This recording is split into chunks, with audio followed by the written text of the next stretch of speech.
Ɓatakuru Pulusa aranuru haa e ɓe Tesaloni ɓen. Ɓatakuru Pulusa aranuru haa e ɓe Tesaloni ɓen, simore aranere. Immorde am min Pulusa wondude e Silasi e Timote haa e ngal moftal wongal Tesaloni, humondirɓe Allah Baabajo e Isa Almasihu joomi on. Yo moƴƴere e ɓuttu wonan on. Meɗen duumi e jarnugol Allah fiimon on fow, e meɗen anditude fiimon on fow e nder torndeji amen ɗin. Meɗen anditude soono wo yeeso Allah on ben men kuuɗe gomɗinal mongal e golle giggol mongol e tamaw mo catorɗon e Isa Almasihu joomi men on. Meɗen andi yo musidɓe ɓe Allah yiɗi ko on suɓaɓe. Ko fii kibaaru moƴƴo mo men woni feññinde on, men addira naali on mo konngol tun, kono ko wondude e bawgal e ruhu seniiɗo on e hoolaare mawnde. E hiɗon andile no men wondirno e mon fii nafa mon. Onon kadi on ñambii men, on ñambii joomi on. Hay e nder tampereeji mon ɗuuɗuɗi ɗin, on jaɓirii daaluye on weltaare iwrunde e ruhu seniiɗo on. Ko ɗum waɗi on woniiɓe gomɗiɓe ɓen Masedoni e Akaya fof ñambinta. Ko fii daaluye joomiraaɗo on lollirii immorde ka mon, hina non e hoore Masedoni e Akaya tun. Kono gomɗinal mongal e Allah andike nokkel ɗin fof haa ka tawata hewtaaka men wowla fii mum. No sifeede fii jaɓɓo ngo men jaɓɓaaka mongon, e ko honno tuubiranɗon Allah yiltiɗon e ɓaawo sanamuuji fii rewugol Allah wuuruɗo goongaajo on, e fii habbagol ka kammuuli on ɓiɗɗo makko mo immintini e hakkunde mayɓe ɓen ɗum ko Isa, on jattinɗo en tikkere aroyende nden. Ɓatakuru Pulusa aranuru haa e ɓe Tesaloni ɓen, simore ɗimmere. Hiɗon andi onon tigi yo musidɓe ardu amen ɗum ka mon wonaali meren teeru, kono ɓawto men tampude men tampine e nde saare wi'etende Filipi. Wano andirɗon non, men ƴetti hoolaare e Allah men on fii feññinangol on kibaaru moƴƴo Allah on e nder tippiro mawngo. E hoore ɗum waajuji amen ɗin hina e palji iwri, ma e anniyeeji bonɗi, ma e ƴoyre, kono ɓay Allah tawi meɗen foddi e halfineede kibaaru moƴƴo on. Ko ɗum waɗi si men yewtirta no welirta yimɓe ɓen, kono welirta Allah, on darndotoɗo ɓerɗe amen ɗen. E hoore ɗum hiɗon andi men ɗayniraali on mantirgol konnguɗi miile kadi ardaaki men, Allah ko seede e ɗum. E men ɗaɓɓaali kadi yo yimɓe ɓen teddin men, woni onon woni heddiiɓe ɓen. Hay si men waawayno hollude on mbawdi sabu ko men sahaabaaɓe Almasihu on, men waɗaali ɗum. Kono fewno men wondi e mon, men holli on newaare, wano neene dankorta ɓiɗɗo mum. E nder giggol ngol men joganii on ngol, meɗen yiɗuno yeɗugol on kibaaru moƴƴo Allah on, kono kadi gurdam amen ɗan tigi, hakke ko men yiɗi on. Onon on anditi yo musidɓe golle amen ɗen e yangi amen kin fewno men feññinanno on kibaaru moƴƴo Allah on. Men gollirno jemma e ñalorma fiwata men wonan hay gooto e mon dongal. Ko on seede, Allah kadi ko seede. Men wonirno e noone laaɓuɗo eno feewiri, eno felnora telemma mon onon gomɗinɓe ɓen. Hiɗon andi kadi men woniranno kala e mon wano baaba woniranta fayɓe mum. Men waajino on, men wakkilini on, men jeeji on yon wuurir noone no welirta Allah, on nodduɗo on ka laamateeri mum e ka mangu mum. E hino ko men duumori e jarnugol Allah kon, e nder jaɓugol mon daaluye mo men feññinanno on jaɓiraano mo wa iwruɗo e neɗɗanke, kono on jaɓirno mo wa daaluye Allah. No woniri haqiiqa non, ko on daaluye woni gollude e mon onon gomɗinɓe ɓen. On ɓanginno ɗum yo musidɓe e nder ñambugol mon mofte Allah wonɗe ka diwal Yahuda ɗen, ɗe tawata ko Isa Almasihu on jeyi. Ko fii onon kadi on tampuna e juuɗe ñokondoɓe mon ɓen, sifat tampereji ɗi Yahudiyankeɓe ɓen tampinno ɗen mofte ɗin. Ko ɓen wari Isa joomi on, wari annabaɓe ɓen cukkimen, ɗum ko ɓen ɓe welata Allah, wonɓe ayɓe yimɓe ɓen fof. Hiɓe fanni men yewtugol ɓe wona Yahudiyanke ɓen, fiwata ɓen dande. Ko ni ɓe jokkiri hebbingol junubaji maɓɓe ɗin, kono tikkere Allah nden sakkitori nangugol ɓe. Menen telemma amen yo musidɓe e nder komen seeduno e mon kon e nder sayun e ɓandu, kono hina e ɓernde, hakke komen marno faale tiiɗuɗo fii yiitugol on, men etino fii ɗum fota. Ko ɗum waɗi si men faalano yahude ka mon, tentini min Pulusa, mi etino ɗum ɓuri nde wootere. kono Iblisa hanni men.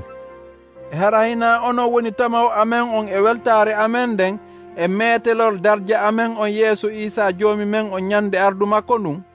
Hihi, ko ono woni darja amen on e weltare amen nden. Ɓatakuru Pulusa aranuru haa e ɓe Tesaloni ɓen.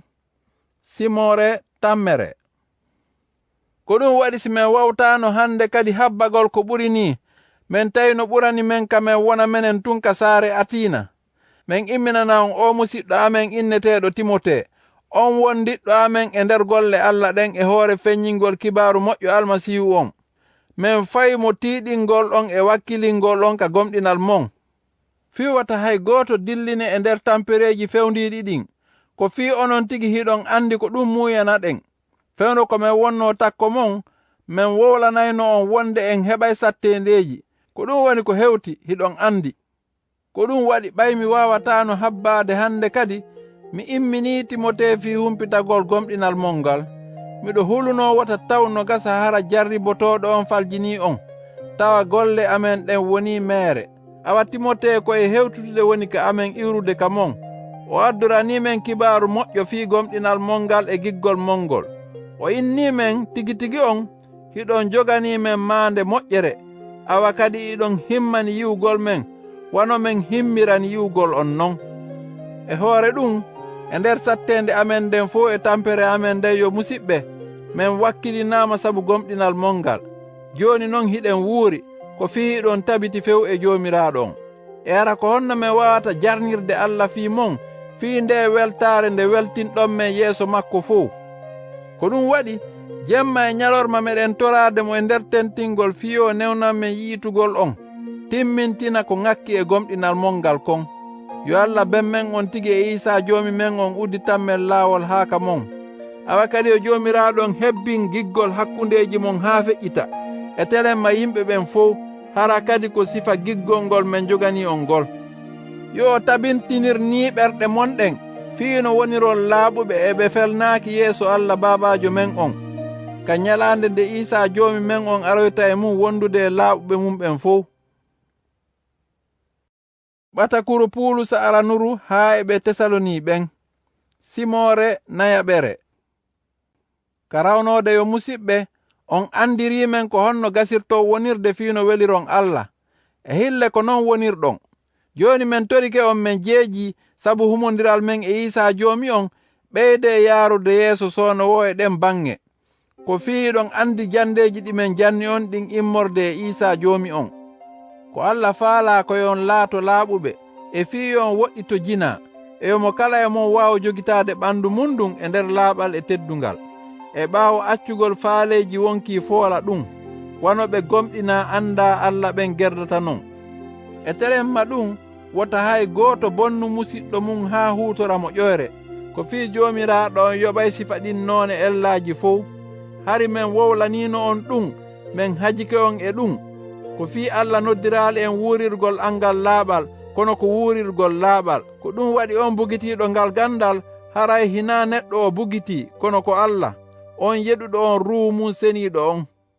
E telemma giggol siɗɗankaaku musidɓe gomɗinɓe ɓen, on haton jina e windaneede fii ɗum, ko fii Allah tigi wawni on yiɗindirgol. Ko ɗum kadi wonɗo waɗude e fee musidɓe men ɓen fof e nder Masedoni no didori. Kono men wakkilini on yo musidɓe ɓeydugol kadi. Himma non wuurirgol ɓuttu, jokkon haajuji mon ɗin tigi, golliron juuɗe mon ɗen wano men yamiriri on non. Ɗum ko fiino woniren fewɓe e telemma ɓe gomɗina ɓen, hara on wonata dongal hay gooto.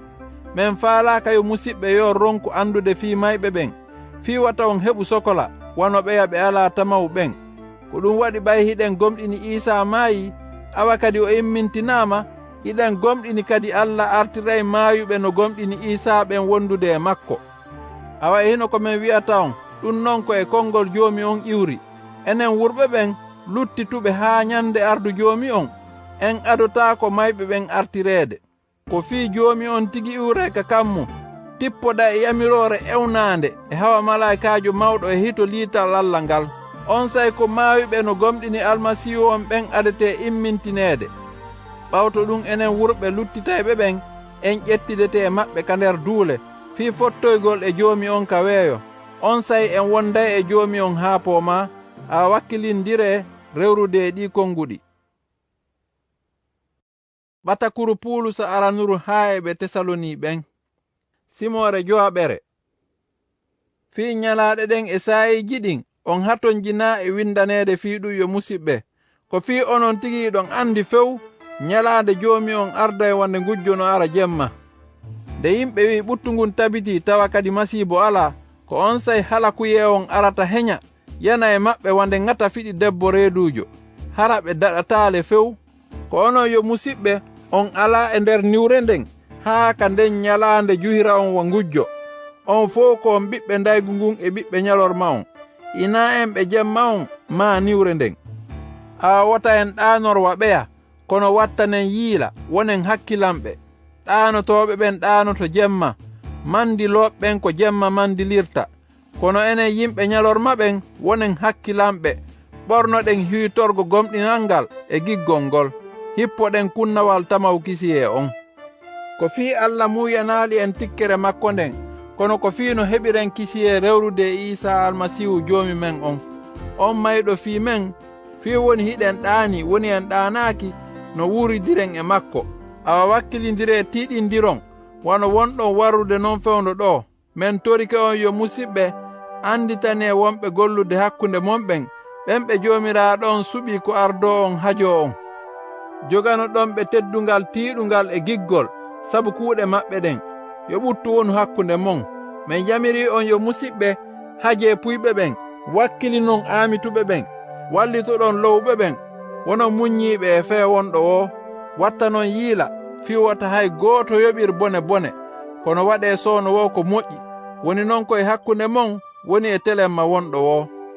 Wone saa'i kala weltiiɓe duumoɗon e toragol, jarne Allah e fee kala ko woni, ko fii ko ɗum woni faale Allah on fii mon, onon ɓe humondirɓe e Isa almasihu on. Wata on faaɗinan ruuhu Allah on, wata on hayfin konguɗi ɗi Allah longini gomɗinɓe ɓen, kono taske kala huunde jogitoɗon ko moƴƴi kon. Renoɗon e bone, noone wono o wayi. Yo Allah jom ɓutto on waɗo yimɓe makko ko timmi, e yo reenu on e bangeeji ɗin fof, ɗum ko ruhu mon on e wonki monkin e ɓandu mon ɗum. Fii wata on wonu felniiɓe nyande ardu Isa almasihu joomi men on. Ko fii on nodduɗo on ko sella findejo, awa kadi ko on woni timminoyo ɗum fof. Musidɓe awartorane men menen kadi, salminire musidɓe ɓen fof hirbodiral laaɓungal. Mi torike on e inde joomi on, yo musidɓe ɓen fof janngu ndu Batakuru, yo moƴƴere Isa almasihu joomi men on wonu e mon.